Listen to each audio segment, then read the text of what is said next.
सैयद अताउल्लाह शाह बुखारी रहमतुल्लाह का ज़रबुल मिसल बन गया है। जब शादी से किसी ने सवाल किया था कि शादी को सैयद है, इनकी अकीदत क्या महवर व मरकज यकीनन अहले बैत होंगे, तो सवाल करने वाले ने इस बस मंजर को सामने जाकर पूछा कि शादी आपके ख्याल में किसकी शान पड़ी है, हज़रत उमर की या हज़रत अली की?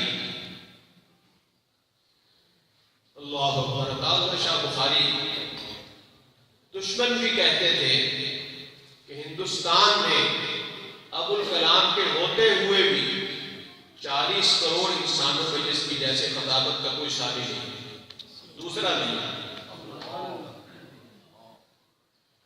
ये मुखालिफाना ग्रुप के एक अदीब ने यह बात लिखी कि शाहजी के जमाने में हिंदुस्तान की आबादी तकरीबन 40 करोड़ थी और उन 20 सालों में बहुत बड़े बड़े खतीब थे हिंदुस्तान में। उन सब की मौजूदगी में अताउल्लाह शाह बुखारी का कोई शादी नहीं।